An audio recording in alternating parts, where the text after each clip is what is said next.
We talked about Wordle here yet? Yes. We talked about starters. We talked about opening gambits. Did we talk about letteral yet? I've moved to, wait, I'm sorry, what? Letteral. Letteral? It's one letter each day. No. Oh, yes. You told me about the concept, but not the name. That's a great name on top of a great concept. I'm going to go play right now.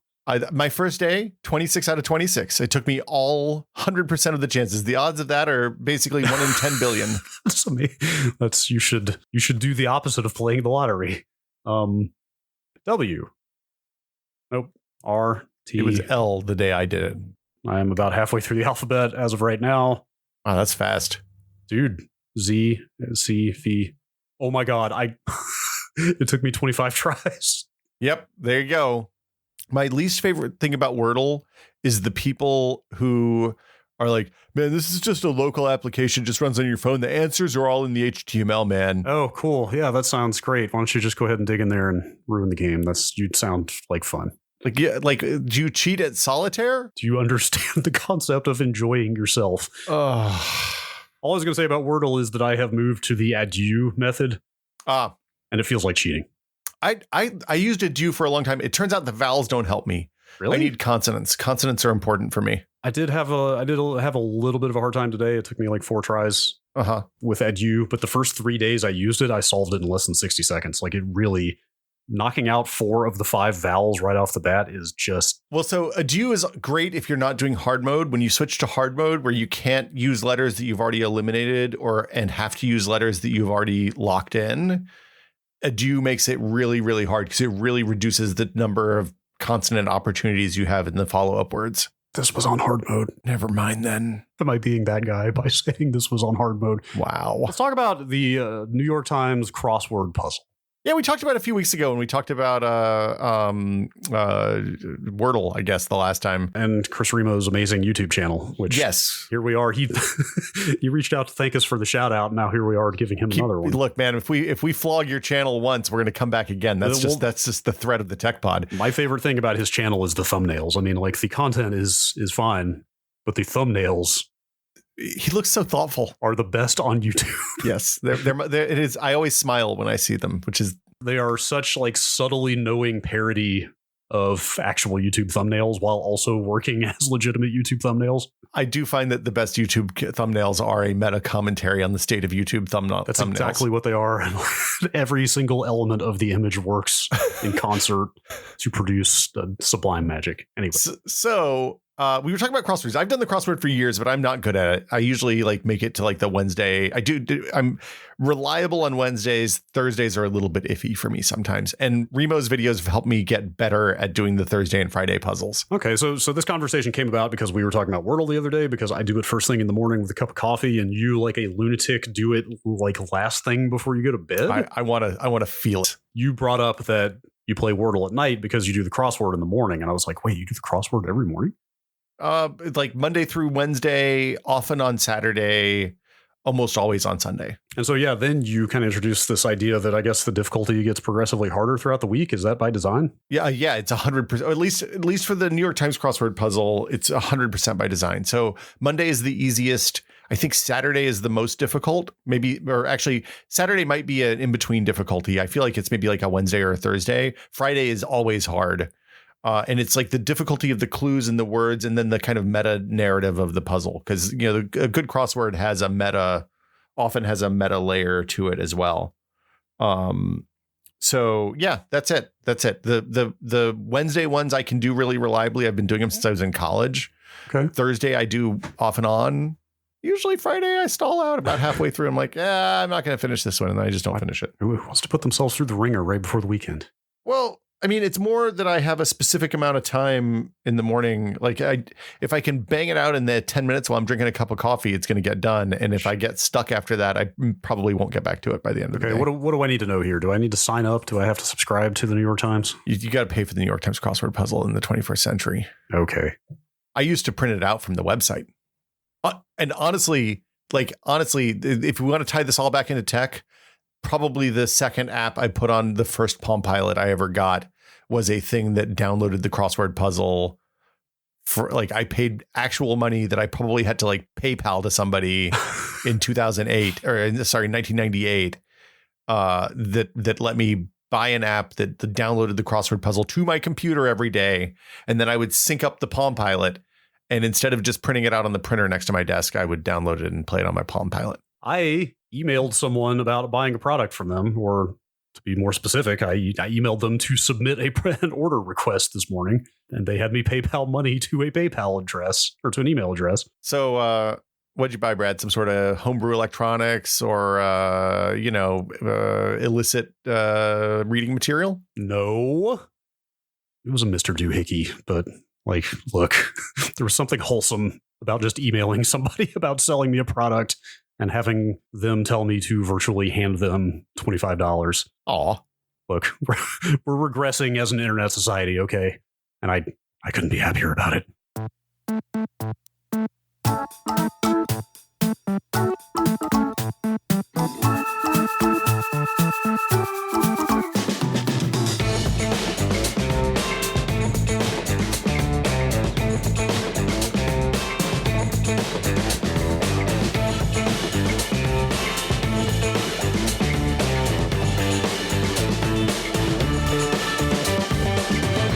Welcome to Brad and Will Made a Tech Pod. I'm Will.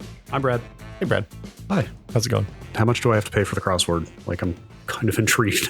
It's kind of expensive. Is it? It costs more than the newspaper. Oh, is it a separate fee? It's a separate subscription? I think if you get the paper, look, I've considered getting the paper newspaper on weekends. If I could get the Sunday New York Times only in paper, it would be cheaper to do that than to get the crossword and the digital New York Times, which is what we get right now in the house. Now, my partner, who I love dearly, has said if I start bringing papers into the house, we're going to have an issue, which, look, she's right. So I pay an extra $5 a year to get the crossword on top. It's like $35 a year for the crossword. Listen, you tell her, you know what's useful? Newsprint. Newsprint.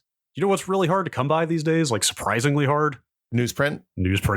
Can you not just buy rolls of it at the art supply store? Oh, I guess maybe, but it's not the same. I mean, that's what we always. It has to go through the printer to get the coating, the coating also just ground off of it. You know, if you're trying to pack dishes to move or something, like if the paper you're packing with doesn't have it's not a circular for like $5 ham or like a massage parlor, it's just not the same. First off, if you go to the alt weekly and you're just stealing a bunch of the alt weeklies from the box to use to pack your dishes, not okay, dude. That's terrible. I didn't do that. Well, I mean, the massage parlor ads aren't in the regular newspaper. They're just in the alt weekly. Look, I was just making something up. All right. Also, I haven't moved in 12 years. So yeah, I mean, it's been 13 years since I moved. I think if it comes to that, I'm just going to burn the house down and buy new wherever I end up. That was a joke. A joke. Just like Microsoft burned down Activision in order to remake it as part of that. This segue really doesn't work. No, that's a bad segue. There was only kind of one thing. We were going to talk about something else this week. We'll do it next week or the week after now. We had to talk about this Activision thing because it's Microsoft buying Activision for an enormous amount of money made us start thinking about what seemed like big mergers 10, 15 to 8, 20 any number of years ago. Yes. And now seem like chump change in comparison. Yeah. Obviously it has massive, profound impacts on the video game business, but even outside of that, historically, it is the largest acquisition of a company in American history. Yeah. It's a really interesting, you talked about the Activision stuff on Nextlander this week, so I don't think we're going to spend a ton of time going into it. We're going to go more into the historical context and stuff like that. Yeah, not so much the video game stuff, at least, but yeah. But for me personally, I have really mixed feelings about it because on one hand, consolidation, the biggest publisher and one of the platform holders merging at this point is a dangerous consolidation in the production of and playing of games. That industry just got smaller in an important way, assuming that the deal goes through. At the same time, Activision has been really poorly managed for a long time. They have a lot of really serious cultural problems, and both the board and the executives in charge of the company seem to have no interest at all in fixing that. So Microsoft being in charge of that, who has been thoughtful and seemingly done pretty well on like, basic stuff like not having employees harassed and making safe workplaces and all of that stuff. It seems like a net positive. And also Microsoft has kind of done okay by the other video game acquisitions they've done over the last 15 years. Yeah, at least recently. Well, like Minecraft is better off under Microsoft than it was before, I think. I think that's another easy case to argue that anything would have been an improvement. I mean, but also like Minecraft is accessible to a much broader audience now than it was prior, in the console versions being unified and all that. Like Minecraft is a large reason that we have crossplay now, I think, across the game industry, which is important. Yeah. So, and the ZeniMax thing seems to be going okay, I guess. I don't know. I think it's too soon to say. I mean, most of the projects that were in progress when the acquisition began are still in progress. Like, they haven't shipped a ton. Yeah. Actually, they're about to ship Ghostwire Tokyo probably in the next few months, it sounds like. Yeah, and I mean, I guess Deathloop shipped, but that was probably mostly done by the time that acquisition was in progress. Yeah, those were both PlayStation exclusives that they already had existing contracts for that they had to do right by. It's too soon to say for sure, like, what cultural shifts might take place there or changes in product strategy and stuff. But I'm still like.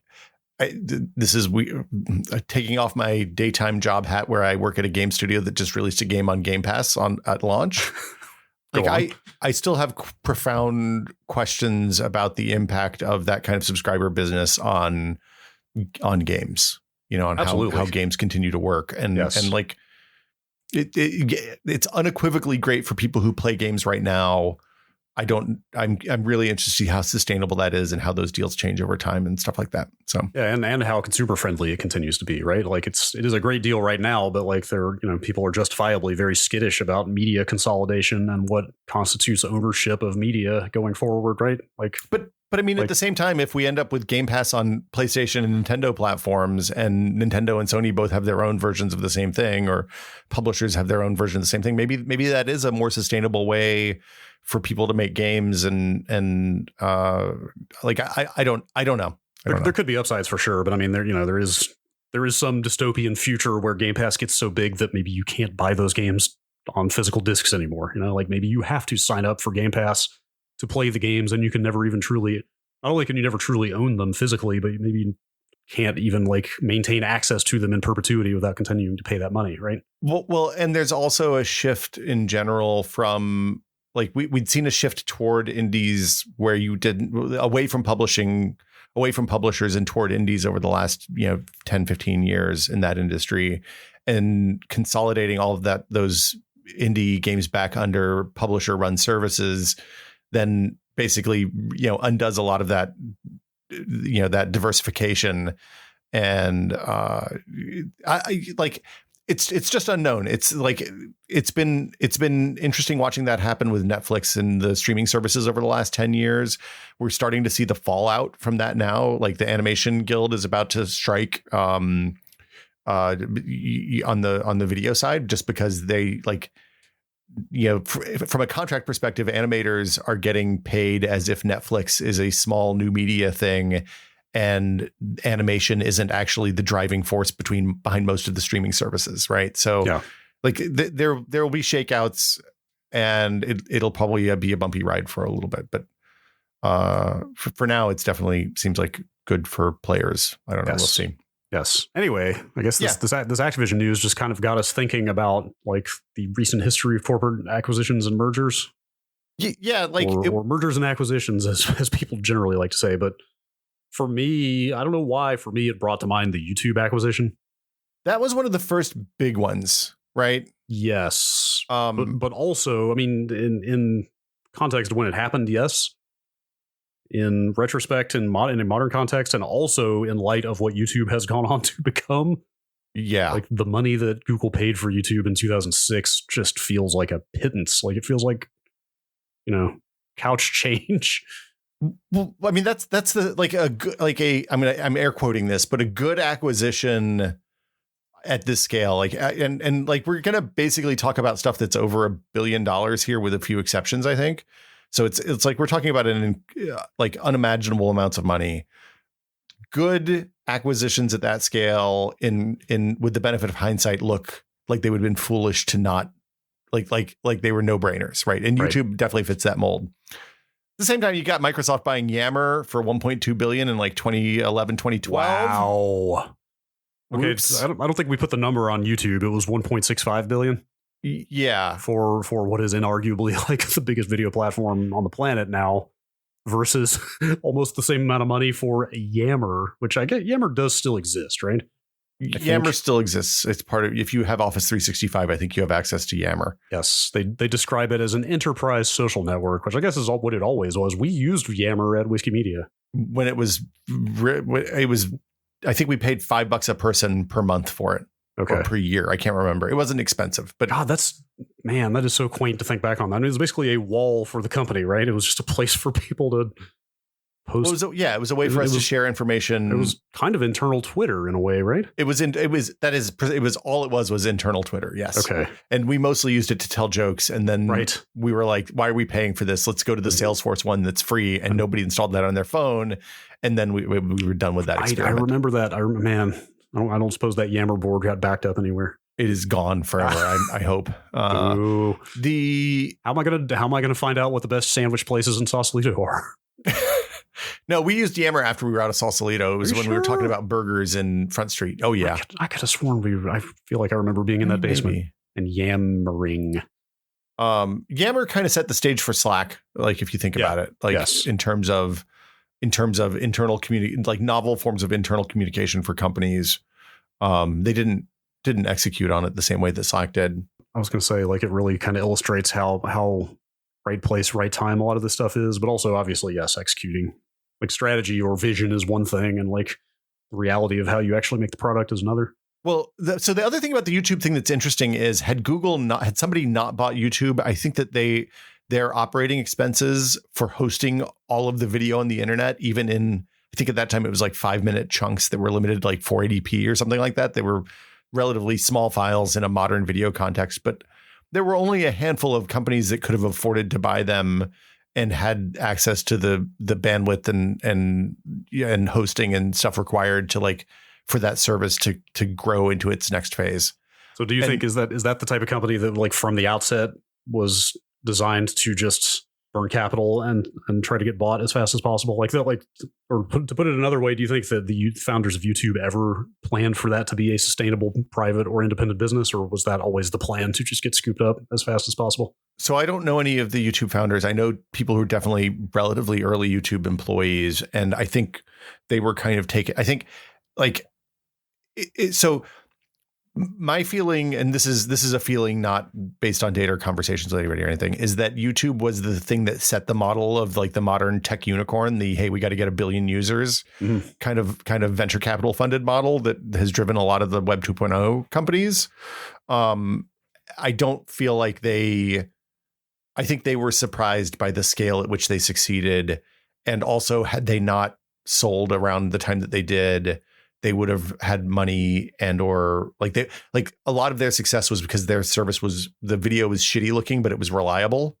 Whereas the competitors had either performance problems or, videos took a long time to load or whatever it happened to be. They identified the places that other video startups had failed. Vimeo is still around. Vimeo is the other one that held on, and they held on by charging people money to host videos, which was a sane way to run a business in 2005 when those things were starting out. So I don't know. I think YouTube is really an interesting one though, because $1.65 billion, like you said, is a pittance compared to the money.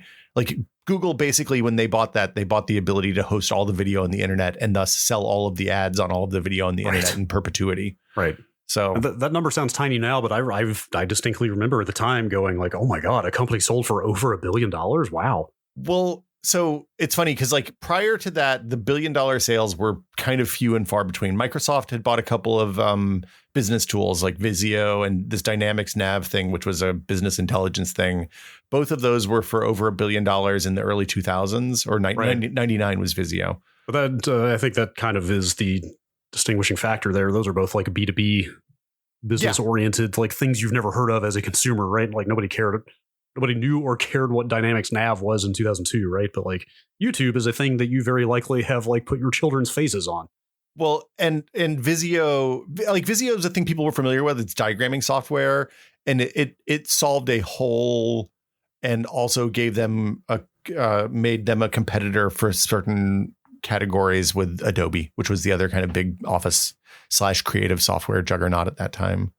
The big one prior to this was that Microsoft tried to buy Intuit in the early mid 90s for like $1.5 billion, which was in 1995 was a truly astounding amount of money. Sure. And then they called it off. Seems like because of maybe regulatory stuff. It's unclear from the stories I was able to read about this.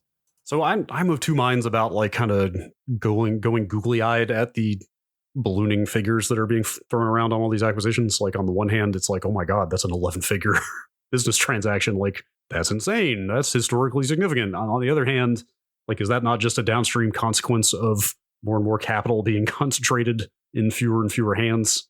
Yeah. Like the amount of money flowing into tech companies and not leaving is kind of alarming. There's a reason that Microsoft, when we were going down and making the list of the acquisitions, we want to talk about that Microsoft has more of them than anybody else. You know, let's see.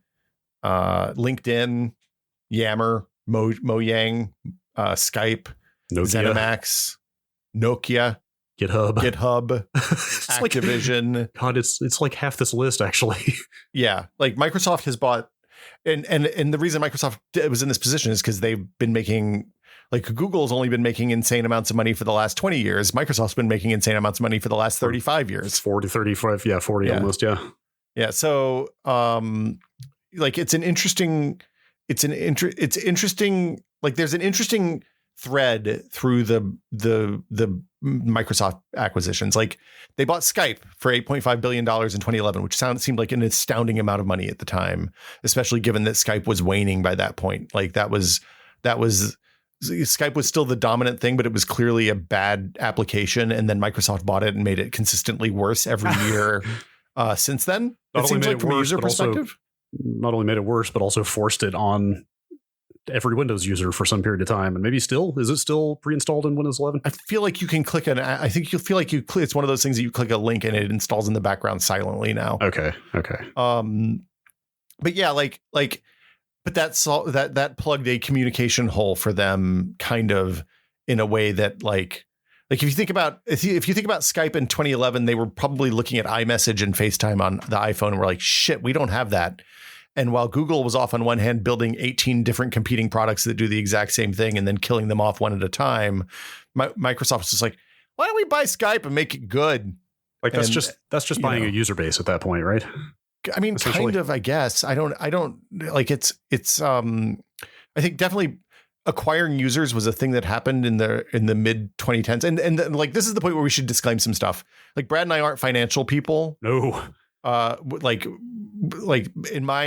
our understanding of that side of acquisitions is underdeveloped to the point that I'm hesitant to talk about it. We are pretty good about the user impact and the consumer market impact of how these applications have been perceived and stuff like that. So, with that in mind, maybe buying Yammer was a really great, like the interesting thing about the above $1 billion is you don't often see acqui-hires, which is where, like, if you see somebody's buying a startup that's like a year old for $30 million, often that is, hey, this team is building awesome stuff. Like this is what happened with the people who made, I can't remember the name of that Gmail client, but they ended up making it Inbox for Gmail. And then they eventually rolled that team into the main Gmail team.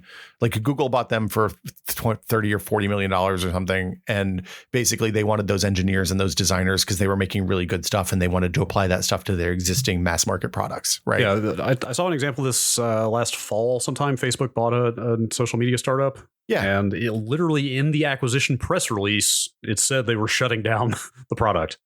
And like that is the very textbook definition of an acqui-hire, right? It's like they're buying the company and immediately discontinuing the product that the company makes and integrating those people into their existing structure. Like Google has over the years bought a lot of like Internet of Things startups to roll into the Nest group in a similar way. And often they will announce that they're like, hey, this is a product that had 2,000 users. We're going to kill the product and we're going to bring all these people into the team. And then all of our products are going to be better. Everybody who has a Nest product is going to benefit from this thing. Do you think, and this is something I'm fascinated in from like a people standpoint, like the dynamics of negotiating a price for something like that? Like there's a fantastic Twitter thread about Steve Jobs that we'll probably get to in a little bit. But like in the calculation there in those negotiations, do you think the acquiring company makes sure not to pay them so much so that they can just walk away as soon as possible? Well, I mean, like if they want the talent, like isn't it in their interest to make sure the talent is not paid so handsomely that they don't have to stay? Well, so those deals usually have payout clauses over a period of time. Right. So, yeah. I mean, I think that's pretty standard. It's like usually between like 2 and 4 years that they have to hang around to get all the money. Right. But like you still, even in that case, you don't want them to leave after 2 to 4 years. Right.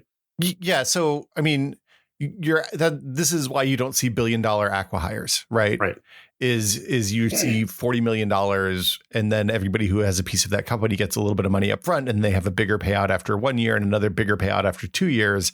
And a lot of times people dip after the first year when they get the first balloon payment. Yeah. I mean, I would assume, you correct me if I'm wrong, but like 40 million sounds like a lot of money. But I assume if you're at the point where you're selling in that kind of situation, you've probably taken enough investment already that most of that money is going to venture capital firms, not to the people who work at the company. Well, it depends. You see a lot of bootstrapped companies that do that. So people who took like a relatively small amount of money to spin up the company, and then like hundreds of thousands of dollars up to like maybe a couple of million.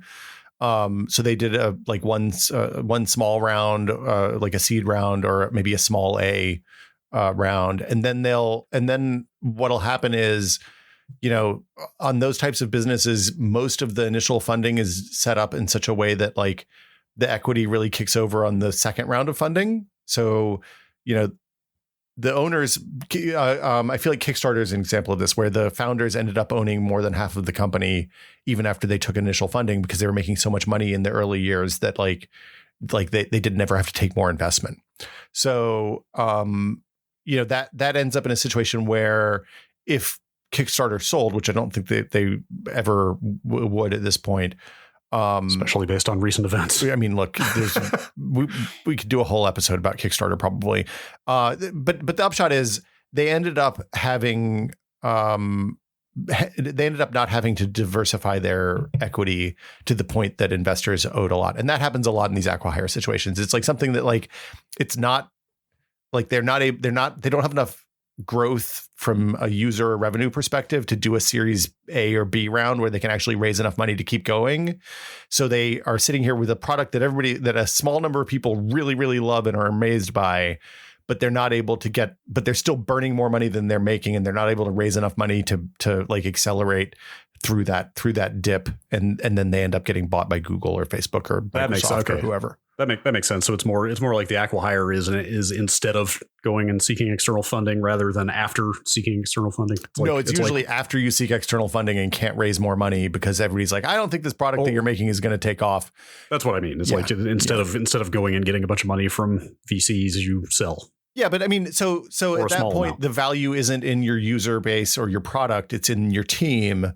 And like that still counts as value, right? It's like you've put together a team that can make something that's good. It's just the thing you made didn't land, or whatever reason it failed. So you sell to Facebook or Microsoft or whoever. So like there's an interesting phenomena around this, and this kind of spiked for me in the like late 2000s, early 2010s, when watching this stuff became almost like a spectator sport. Like it is to me as gossip columns are to a lot of people, I think. So that's kind of how that's what I was getting at earlier when I talked about getting googly eyed at the size of these numbers. And like, you know, obviously the tech crunches and Valley Wags of the world have like done pretty well as gossip rags for exactly this stuff. Right.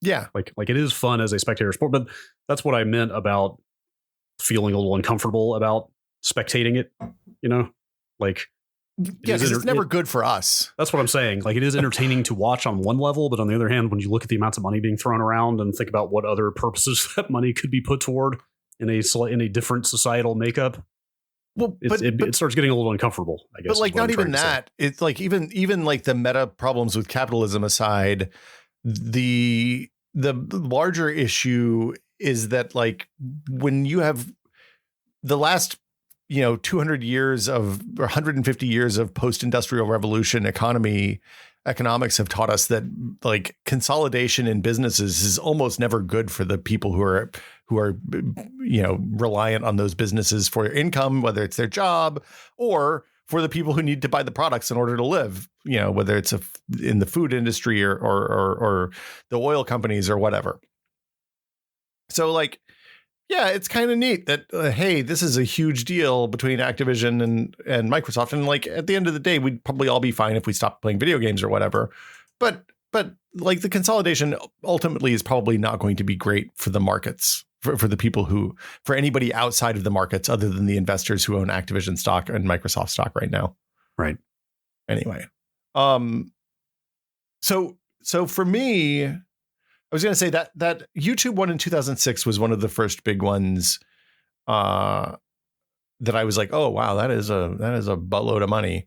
Instagram in 2012 was a real, like, oh, man, maybe social media is worth something. Because, like, at that point, Twitter was, I think, public, but not worth very much money, like struggling in the market and having problems.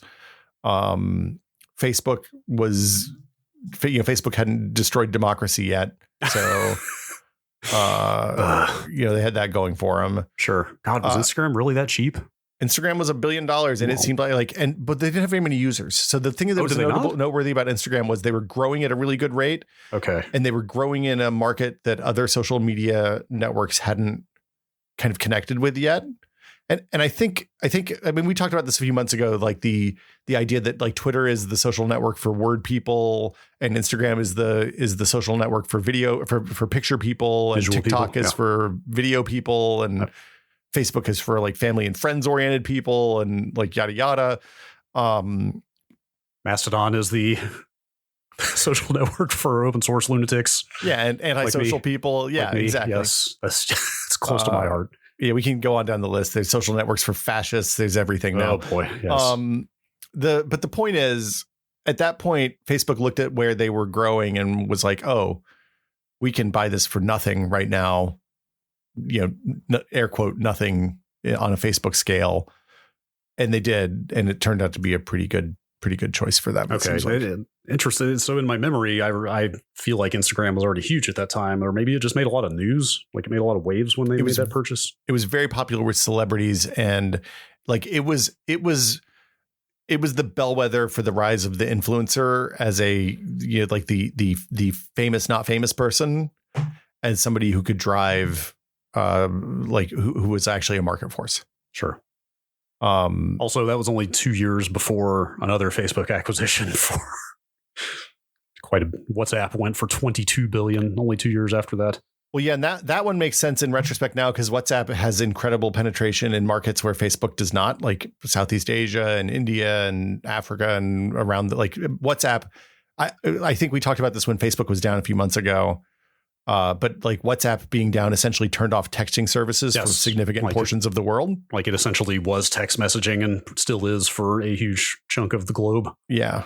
I have friends who, like, their iMessage is their secondary text app, and WhatsApp is the thing that they talk to all their friends. And my dad uses WhatsApp to talk to family members in Australia all the time. Like, everybody uses WhatsApp.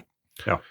So that was a good purchase for them, I guess. That same year, they bought Oculus for $2 billion, which was shocking, because at that point, VR was kind of like, this was before the first headsets shipped to consumers. It was before, I want to say, we saw the Vive, the HTC / Valve developed headsets at GDC the next year in 2015. So at that point, it was just like a screen for playing video games. We hadn't seen any kind of hand tracking or anything like that. That was all in the distant future. And when Facebook bought them for $2 billion after that successful Kickstarter, it was pretty shocking. Like, we were all surprised. Yeah, I mean, especially if you'd had your hands on a DK1 and seen how kind of rudimentary that thing was. Yeah, I mean, the pitch, the thing that Palmer Luckey sent to John Carmack was basically a pair of ski goggles with some surplus VR goggles that he'd bought from military auctions and stuff like that, all kind of grafted together and hacked together with software and a little bit of hardware. And when I saw that, I want to say I saw that in 2013. I think friend of the show, Steve Lynn, was like, "Hey, I'm going to this VR thing at PAX. You should come." And I put it on. It didn't work with the lenses were too close for me to wear glasses inside the goggles, but I was able to play like incredibly out of focus because my eyes are bad Doom 3 on this VR headset in a little tiny closet at PAX someplace in Seattle. And I was like, oh, holy shit, this is unbelievable. But it seemed like a screen for video games, not like a future, like thinking about it as the future of the internet was far off at that point. Do you think it's still an open question whether, say, another 10 years from now, we look back on that Oculus acquisition and say that was a steal or not? I mean, like, Facebook just renamed themselves Meta, partly because they wanted to get out from under the bad vibes of the Facebook name, and partly because they feel like that's the future of the company. So I guess. I mean, that's maybe a more general way to ask the question is like, is there still time for VR to actually become the biggest thing ever? I think that VR is a foundational technology for things that will be very important in the next 10 years. Okay. Yeah. Except maybe we're not calling it VR by then. Maybe it's not recognizably VR by the time it actually becomes the biggest thing in the world. Do I think that if you're asking me, do I think we'll be wearing glasses that project screens or digital shit onto the world around us at some point in the future? Yes, I think that is still the case. Right. And in that sense, VR is a foundational technology. Like VR does what at the time seemed like the hard part, but now is the easy part. Because it turns out putting stuff in no space is easy, but measuring the world around you in a way that you can put screens on walls and stuff like that is it's computationally expensive and complicated software. So yeah, still takes a big old bulky headset. Yeah, I mean, I think we'll get there eventually. I don't know what like Amazon is weird in that they don't really buy a whole lot of expensive stuff. I guess you're right. Like if you said name an Amazon acquisition, like I guess Whole Foods is the only one that comes to mind. Like they don't really. They buy a lot of small stuff. They bought a bunch over the years. They've bought a bunch of kind of like people who've carved out Amazon like businesses in other industries. Like PillPack is one of them. They're the people that do like basically you get a little pouch with all of your pills. Like if you have to take 4 different pills every day, you order pills from them and they send you all 4 pills for each day with a date on it and a time on it. And you open the pouch and just take the pills. A little wasteful, but I mean, like whatever, it's fine. They bought Ring. Both of those were $1 billion plus, but not like that much more than $1 billion. They buy like warehouse stuff fairly regularly, like logistics type stuff, which makes sense. I feel like they bought a robotics thing. One of the ones we don't have on here is Boston Dynamics, which Google bought. Oh, really? Yeah, I didn't see that on this list when I think about it. I did not know that they were owned by anybody. I thought they were still some like weird skunkworks robotics lab off in Massachusetts somewhere that was working on the technology that will end human life one day. So let's see. Google acquired them in 2013 for maybe an undisclosed amount of money. Undisclosed amount of money means it's small enough that they don't have to put it on their annual reports. Apparently Alphabet has divested itself of Boston Dynamics. Yep. As of 2020, they sold them to Hyundai for $1 billion. Well, so they went through SoftBank before that. And now. Yeah. So SoftBank is a whole other ball of wax. Boy, I have to close this Wikipedia page. I can't look at these robots anymore. Having spent a little bit of time with Adam's spot, I'm much more confident in our ability to survive a robot apocalypse. Okay. And every time we talk about this, somebody is just like, keep a bag of Fuller's Earth around. If you chuck it at the robot, this joints will seize up and you can just run away from them.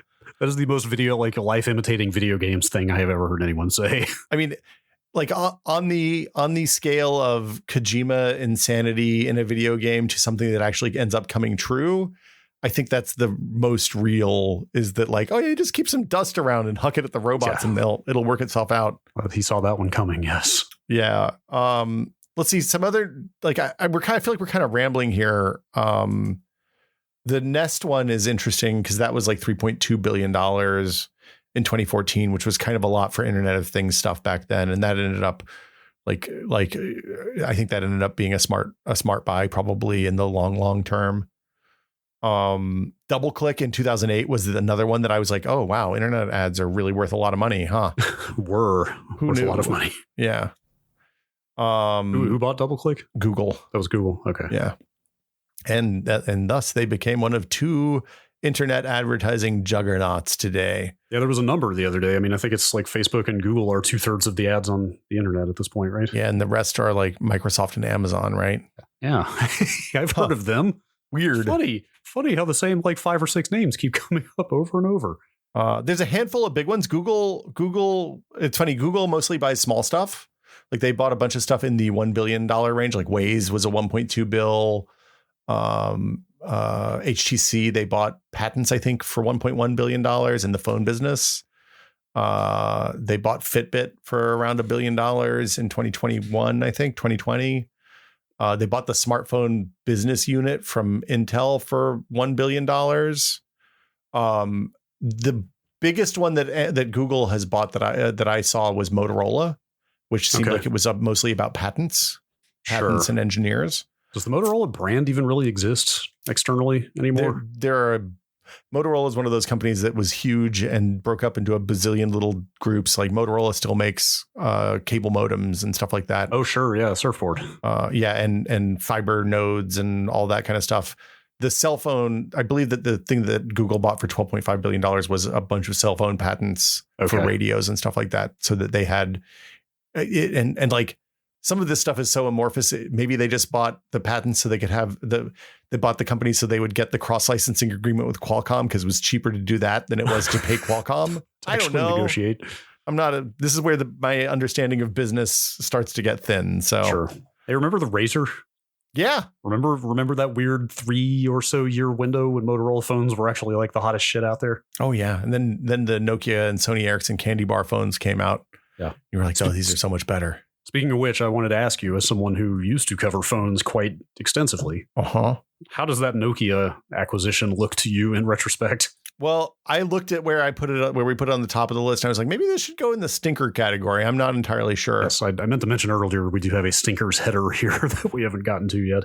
Yeah, the other one we haven't talked about is Disney, who bought a bunch of media properties in what was probably like the best media acquisition spree of the last 100 years. I've just been sitting here waiting to say like Disney of all of these companies made out like a bandit on this stuff, especially on Marvel. Like, oh my God. Marvel, Pixar, both are good.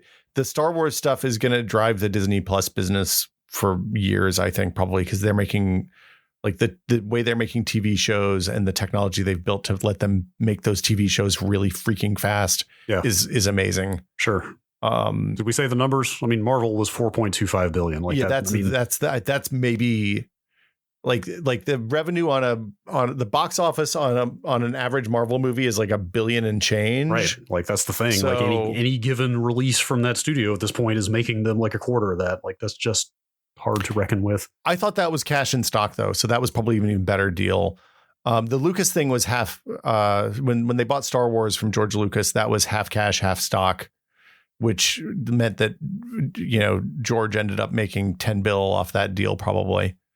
Was he the sole owner of Lucasfilm even then? I assume. I think he and his ex-wife, perhaps. I don't know. Sure, but what I mean is there were no like other corporate interests that were involved. I don't believe 20th Century Fox.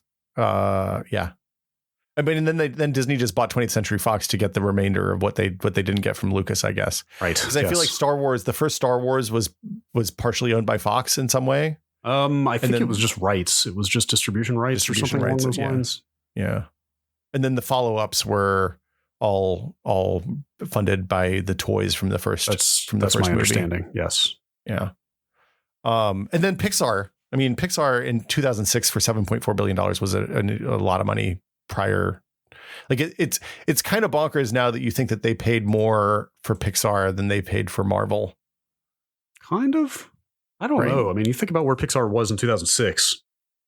Well, you think about where Marvel was in 2009, like the Iron Man and Iron Man only came out in 08, right? I want to say 07 or 08. Yeah. I think it's 08. So like the MCU as a concept had not really coalesced by the time that acquisition. Yeah, it was 2008. Well, that's my point. Is like Pixar had 15 years of hit after hit after hit, and The Good Dinosaur, and in 2006. Poor Good Dinosaur. Whereas Marvel had Iron Man and then two kind of snoozers with the first Captain America movie and the Thor movie. Sure. And then out of nowhere, Disney's like, yeah, we're gonna buy this. We're gonna make Black Widow a Disney princess. Let's make this happen. We see some potential here. We could probably turn this into something. Yeah. So, can we talk about stinkers though? This is where it gets good. This is the juicy stuff. Sure. Yeah. Well, I still got to talk about the Steve Jobs stuff too, but we'll get there. Oh yeah. So my favorite story is Michael Arrington, who started TechCrunch and is a kind of a noted asshole. I mean, should I just note right ahead of time, like, you know enough people who are probably adjacent to that situation to like have at least heard first and secondhand stories about all this stuff? I've heard really awful stories about a lot of the people in this next section. Okay. That's all I'll say. All right. He sold TechCrunch to AOL for an undisclosed sum reported to be between $25 and $40 million in the press at the time. They didn't have to report the number to shareholders, so you knew it couldn't be, it wasn't going to be a percentage of the overall spend that year. That was in September of 2010. He was very pleased with himself, basically walked away from TechCrunch, was like, I got everything I needed here. I'm not going to do this anymore. And then they hired really good people to do that. Some really smart people ran TechCrunch still run TechCrunch. Yeah, it's still going. And it became a much better site as a result of that, honestly. Like Matt Panzer over there is awesome. February 2011, Ariana Huffington announced that Huffington Post was going to sell to AOL, the same group at AOL, for $315 million. Big enough number they had to disclose it. So that was delicious, I thought. Really lovely. I mean, I would assume Huffington Post was quite a bit bigger than TechCrunch. It wasn't. It wasn't? I mean, it was a lot bigger than TechCrunch, but it was not 10 times larger than TechCrunch in terms of traffic. Not $315 million. But I mean, I remember at the time. I think she got the right price. Oh, yeah? I think Huffington Post went for the right price. I think Arrington went cheap. I see. Yeah. That's why this is great. He could have gotten way more money if he had done a better job negotiating, probably, and hadn't been such an asshole. Did I detect a little Schadenfreude here? Oh, look, it's my favorite story here for a reason. Let's see, the Yahoo Tumblr thing. This is a good one. Yeah. Yeah. 1.1. Any story involving Tumblr at this point. Well, I mean, look, Tumblr. I like Tumblr. Tumblr was a regular part of my going to watch weird shit happen on the internet. Definitely. It absolutely had its place. I'm just saying what it's become at this point, how mismanaged it was under Yahoo is what I'm saying, how badly they ran it into the ground. I honestly, I don't think I think Yahoo did a good job. Yahoo bought Tumblr for $1 billion and change in 2013. They sold it in 2017 for $4.5 billion with the rest of Yahoo to Verizon. Hang on a second. And then Verizon said, "Hey, we're banning pornography on Tumblr." Okay, that's the disconnect. I thought that it was Yahoo who made the decision to ban adult material. Yahoo. I mean, I don't think Yahoo was a good steward of Flickr or Tumblr or Delicious or any of those services that they destroyed. But Flickr's. I mean, I was looking at somebody's Flickr library this morning. It's still there. People you mean SmugMug? Flickr brought to you by SmugMug. Oh, is that? Yeah, they sold Flickr to SmugMug. Oh, really? I mean, It still looks like Flickr though. That's the thing. It's fine. I didn't eyeball the copyright, so kind of same logo and everything. So yeah, Verizon bought it with the rest of Yahoo for $4.5 billion. They have a family-friendly image. They're like, we don't want any of this. Okay, they found child pornography on Tumblr, which happens on any user-generated content site, unfortunately. Verizon flipped out about the state of pornography in general on Tumblr and just turned off all adult content because they were getting kicked out of the App Store on iOS, as I recall. So then a couple of years later in 2019... Verizon unloaded Tumblr onto Automatic, the people who make WordPress, for a reported few $1 million. You could have run a Kickstarter and bought Tumblr for what they paid. It's very, very how the mighty have fallen kind of thing. Yeah. And I don't know that Tumblr ever really recovered from that. What else we got? The Carly Fiorina one that you found is a great one. I had forgotten about this. So like that's the anachronism here that I almost brought up at the very top of the show because it is so out of place in the context of everything else we've been talking about here. In terms of when it happened and how much it happened for. Yeah. So what was the deal? So HP bought Compaq in 2001 for $25 billion. What month in 2001? Do you know? Do you remember? Hang on. Let me pull that back up. Because like, if you remember, January of 2001 was the end of the .com bubble. And then it popped in like late January, early February. So if this was a deal that closed before then, like kind of bad luck.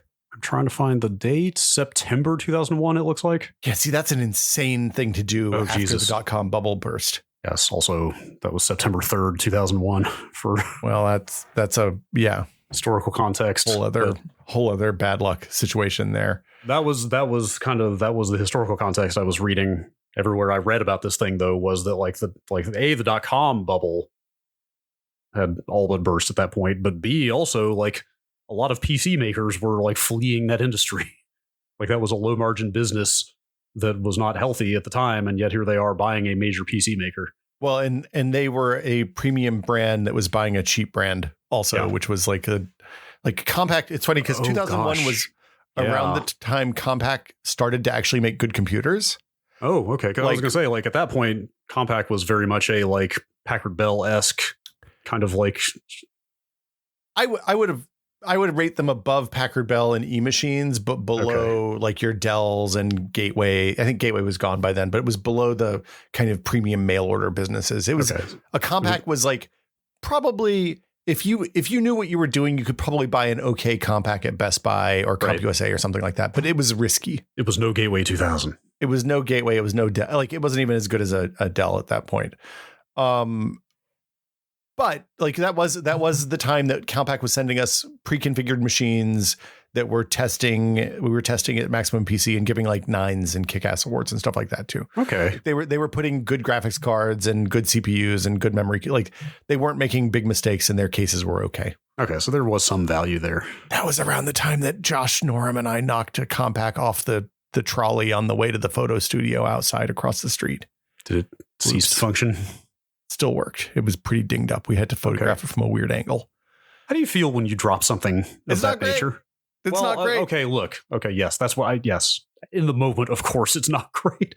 I guess let me refine the question. Like, do you ever trust that device again? Like, that's really what I'm trying to ask. Like, I bought an Xbox Series S a couple months ago for work. Mm-hmm. And at one point it fell from a height of, I'm going to say, about 2 feet. I had it standing vertical on top of my PC, and somehow it got knocked over. So it landed on the floor, and it has seemed to work fine ever since. But I can't help being a little skeptical about it. I think that's probably the moving parts in that are fans and stuff that's pretty robust. So I would say that's probably okay. Okay. Like if I knocked an Xbox One with a spinning hard drive off of something while it was on, I would assume it was short for the world. Okay. But so she bought Compaq for $25 billion. HP bought Compaq for $25 billion in 2001. And by 2005, the company had lost half of its market value. Look, part of that is that we were in a pretty good, like not quite recession, but almost recession there. Yeah, sure. But like $25 billion for Compaq was freaking insane. The other great HP one is spending $1.25 billion on Palm in 2010 when they were getting trounced by the iPhone and the first gen of Android phones, even by that point. Oh God, 2010 is when the iPad came out, right? So they rolled that out. They converted. They liked WebOS. So Palm had released the Palm Pre, which was a WebOS based phone, and it looked like it could be kind of a third or fourth run phone in that space. Yeah, that's fair. I mean, they were not the only ones who liked WebOS. Like, it was quite popular. It still is. Like, you still see glowing comments, even though that LG just shoves it into their TVs now. Like, well, yeah, but I mean, WebOS was Palm's OS, and it was pretty good. It had multitasking, it had a bunch of stuff that like the iOS and Android added later or around the same time. HP released the touchpad in July of 2010. So about a year after they acquired the company, which was a WebOS based tablet. They'd released a couple of phones that kind of didn't light the world on fire in the interim. And then a month after the touchpad came out, they shut down the production of those devices and announced that they were looking for someone to buy WebOS. They sold it to LG in 2013 for an undisclosed sum, which again strongly implies that it was practically nothing, significantly less than the $1.2 billion that they paid on it. Hey, I distinctly still remember the day that my dad texted me about the touchpad fire sale. Because I mean, again, the iPad was like only months old at that point. Like, if you wanted a tablet at that time, you were paying through the nose for it. And then all of a sudden, like, he's like, hey, there's this news about this tablet. It's like $99. Like, should I get one of these? And I was like, yes. Also buy me one. Well, so the iPad came out in March of 2010. So by the time it came out, like the thing that WebOS had going for it was it had multitasking on the tablet, which was pretty good. Like it actually worked. I distinctly remember us getting one in, and the week before they announced that they were shutting down the WebOS division and shutting down production of these devices and selling the tablets for $99. I think I famously said that HP was clearly in the WebOS business for the long haul. You can't nail them all. Look, man. The amount of time we spend saying things on the internet. Look. Yeah, eventually you're going to get something real wrong, I guess. Anybody would be wrong with that kind of exposure. Yeah, so once in a while. Yeah, that's it. But yeah, it's in all the LG TVs now as the OS for your smart televisions. The cool thing about the touchpad was you could also just install Android on it. That's which true. I did. Like it was a decent piece of hardware for the era that you could just straight up slap a vanilla Android image on. A little slow and plasticky, but it was way cheap. $99 was $400 less than the cheapest iPad, as I recall. Yes, it was for the price. It was pretty cool. So, yeah.